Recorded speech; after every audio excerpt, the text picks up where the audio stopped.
Hello everyone, তো কেমন আছো তোমরা সবাই? আশা করি সবাই খুব ভালো আছো। হ্যাঁ, আমিও ভালো আছি।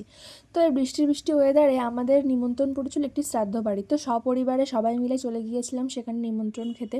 প্রথমে দিয়ে দিয়েছিল প্লেট লেবু, তারপরে দিয়ে দিয়েছিল সাদা ভাত, তার সাথে ছিল ঘি। ঘি ব্যাপারটা আমার অতটা ঠিক পছন্দ নয় মাছ ভাজা ছাড়া, তবুও অ্যাডজাস্ট করে নিয়েছিলাম। তারপরে দিয়েছিল উচ্ছে ভাজা এবং তারপরে ছিল কচু শাক। এই প্রথম কোনো শ্রাদ্ধ বাড়ি গিয়ে আমি কচু শাক খেলাম, কিন্তু বিশ্বাস করো গাইস, কচু শাকটা ব্যাপক টেস্ট হয়েছিল। তারপরে দিয়ে দিয়েছিল মাছের মাথা দিয়ে মুড়ি ঘন্ট, তার সাথে ছিল চিড়ে বাদাম দিয়ে এরকম কিছু একটা ভাজা, তো আমি সঠিক জানি না। তো এটা খেতেও আসাম লেগেছিল। তারপরে দিয়েছিল দই কাতলা, তো কাতলা মাছটা না ব্যাপক ফ্রেশ ছিল। তারপর আমি আবার আমার প্রিয় মাছের পিসটা নিয়েছি পেটি।